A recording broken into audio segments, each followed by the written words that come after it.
যুব ও ক্রীড়া মন্ত্রণালয়ের দায়িত্ব পাওয়ার পর প্রথমবার ভেন্যু পরিদর্শন করেছেন প্রতিমন্ত্রী আমিনুল হক।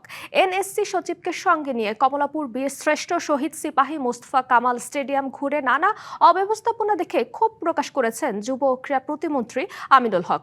রোববার পরিদর্শনকালে প্রতিমন্ত্রী স্টেডিয়ামের নিরাপত্তা ব্যবস্থা ও রক্ষণাবেক্ষণের বেহাল দশার প্রতি গুরুত্ব আরোপ করেন। দ্রুততম সময়ে স্টেডিয়ামটিকে খেলোয়াড়দের জন্য উপযুক্ত পরিবেশ ফিরিয়ে আনার প্রতিশ্রুতি দেন তিনি। নিরাপত্তার স্বার্থে স্থানীয় থানার সহায়তা, সার্বিক্ষণ টহলের ব্যবস্থা সহ দ্রুত সংস্কার করা হবে বলে জানিয়েছেন আমিনুল হক। কমলাপুর স্টেডিয়ামে যেখানে আমাদের খেলোয়াড়দের জন্য ড্রেসিং রুম বা আমাদের যে অবকাঠামোর যে বিষয়গুলো পরিষ্কার পরিচ্ছন্ন পর্যাপ্ত পরিমাণে থাকা উচিত ছিল, এবং সেখানে আমরা দেখেছি যে আমাদের স্টাফরাই টিনশেডের মতো করে কেউ হয়তো বা এখানে বসবাস করছেন, তারা হয়তো বা নিরাপত্তার স্বার্থে করছেন।